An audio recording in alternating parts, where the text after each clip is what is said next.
Dipersembahkan oleh, didukung oleh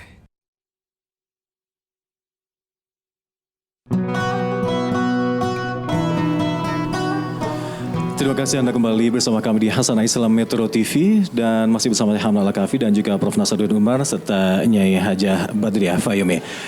Bu Nyai, terkait dengan nuzul Quran ini yang kita ketahui sebagai wahyu pertama dari Al-Quran yang turun kepada Rasulullah SAW, bila kita kaitkan dengan eksistensi perempuan saat itu, kita tidak bisa meninggalkan sosok Sayyidatina Khadijah. Bagaimana Bu Nyai untuk merefleksikan hal ini dalam Islam?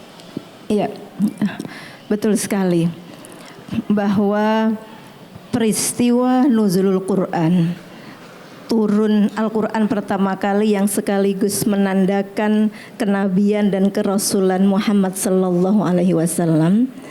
Sejak saat itu perempuan ada dan berperan. Ada di dalam proses sejarah nuzulul Quran itu sendiri dan ada di dalam proses mengimani ketika Rasulullah Sallallahu Alaihi Wasallam menyatakan bahwa beliau adalah Nabi dan Rasulullah. Dan tidak hanya itu, dalam sejarah Islam awal sekali, perempuan juga menunjukkan dedikasi dan bahkan pengorbanannya. Nah, saya akan jelaskan secara singkat ketiga hal ini. Jadi tidak sekedar ada, tetapi berperan penting. Kalau kita melihat peristiwa nuzulul Quran sendiri, ada 3 figur sentral sebetulnya. Yang pertama malaikat Jibril yang membawa wahyu, yang kedua Rasulullah Sallallahu Alaihi Wasallam sebagai penerima wahyu, dan yang ketiga istri beliau Khadijah radhiyallahu anha yang meyakinkan Rasulullah bahwa yang diterimanya itu adalah betul-betul wahyu, bukan halusinasi. Pada saat Rasulullah sendiri merasa ragu, merasa takut, dan bahkan beliau minta diselimuti, saking dahsyatnya pengalaman itu. Beliau sudah lama bertahanus di Gua Hira, tetapi menerima wahyu pertama itu kan bukan sesuatu yang dipersiapkan, sehingga beliau tetap merasa kekagetan yang luar biasa.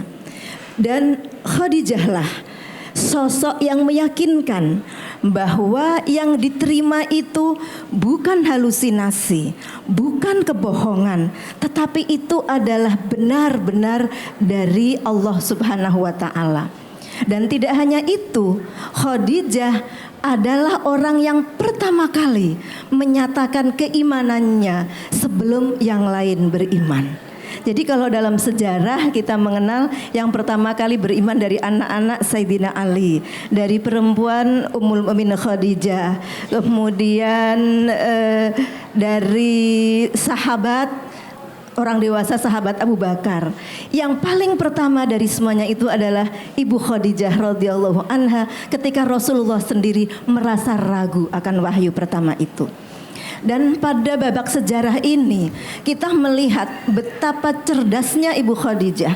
Pada sosok beliau terkumpul kecerdasan intelektual, kecerdasan sosial, kecerdasan spiritual, kecerdasan emosional sekaligus.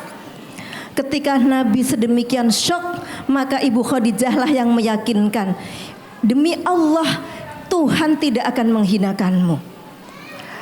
Engkau, aku bersaksi, karena beliau panjang bersama Nabi, aku bersaksi, aku membersamaimu bahwa engkau adalah orang yang ahli silaturahim, orang yang tidak pernah berdusta, orang yang selalu ada ketika orang-orang susah sedang mencari pertolongan, orang yang selalu berada mau membela dan bahkan berkorban untuk orang-orang yang menegakkan kebenaran.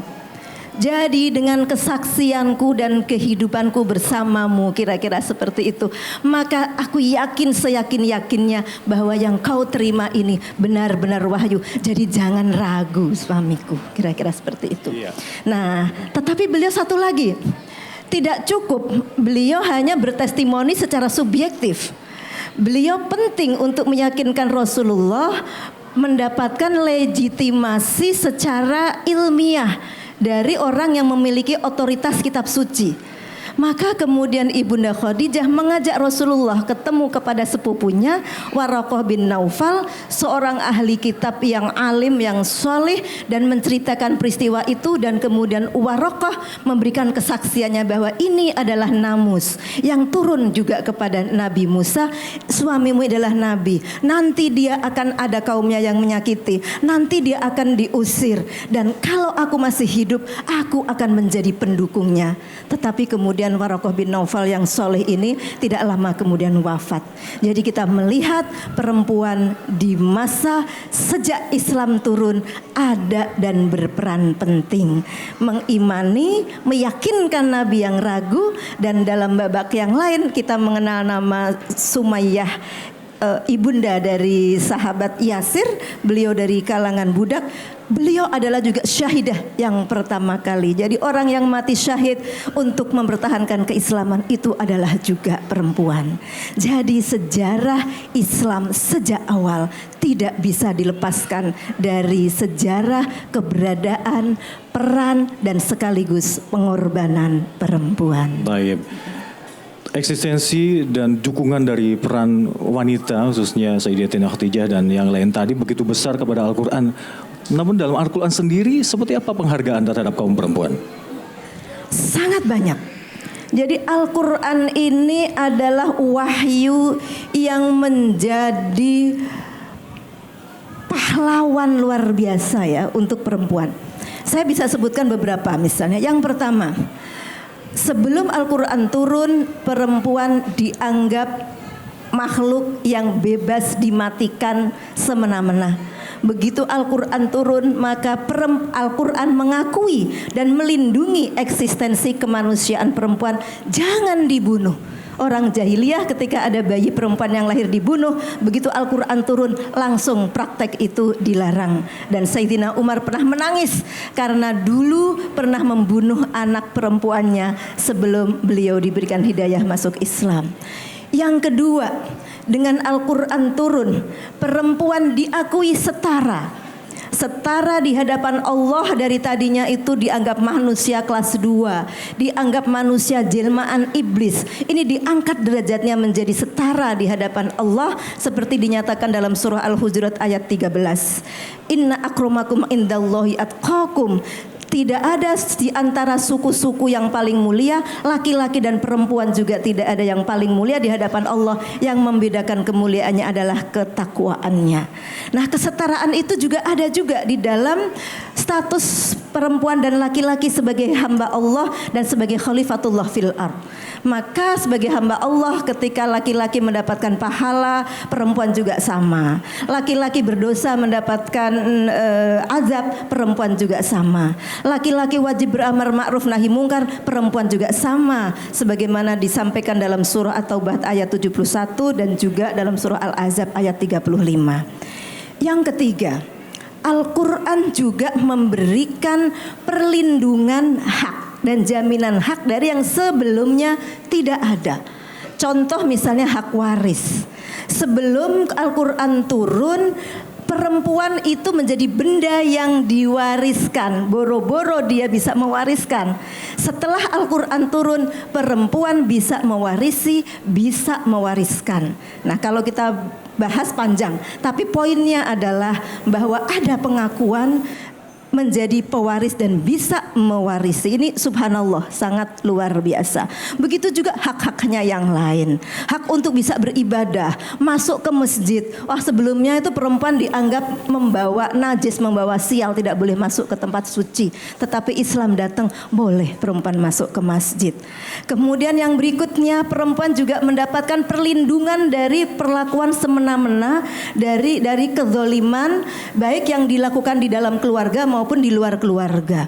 Sebelum Islam datang, laki-laki bebas menceraikan perempuan semau-maunya sampai 100 kali, kawin cerai, nanti mau iddah baru dirujuk kembali untuk menyakiti perempuan, adol istilahnya. Begitu juga ketika sebelum Islam laki-laki boleh kawin dengan siapa saja, poligami tak terbatas. Nah, dengan Al-Quran turun, maka dengan sangat jelas tolak maksimal hanya 3 kali. Dan prinsip dalam perkawinan dalam Islam yang utama adalah monogami. Poligami itu pintu darurat, dan dengan pembatasan yang sangat luar biasa, itu pun maksimal 4 dari yang tadinya tak terbatas. Nah, banyak sekali perempuan disebutkan di dalam contoh-contoh yang bagus-bagus. Siti Maryam, Siti Asia, kemudian juga ada Ratu Balkis. Itu bagus-bagus sebagai inspirasi. Banyak juga ayat-ayat tentang Al-Quran dalam berbagai tema, dan banyak juga surat yang sangat berwajah perempuan. Bahkan ada surah yang namanya surah An-Nisa. Ada surah yang banyak berisi tentang perempuan. Ada surah An-Nur, ada surah Al-Ahzab, ada surah At-Tahrim. Nah, itu luar biasa penghargaan dan pemuliaan Al-Quran terhadap perempuan. Maka Al-Quran menjadi rahmatun lin nisa. Masya Allah. Taib. Sekian jajalan Bu Hajah Badriah Fayumi sudah mengingatkan kita bahwa memang peran penting wanita dalam turunnya Al-Quran sebagai tonggak sejarah Islam, juga penghargaan Al-Quran dalam keberadaan wanita itu sangat-sangat dimuliakan. Terima kasih telah memberikan perspektif yang begitu mendalam bahwa kandungan Al-Quran ternyata begitu memuliakan para wanita, khususnya muslimah di dunia ini. Pemirsa, tetap bersama kami di Hasanah Islam Metro TV.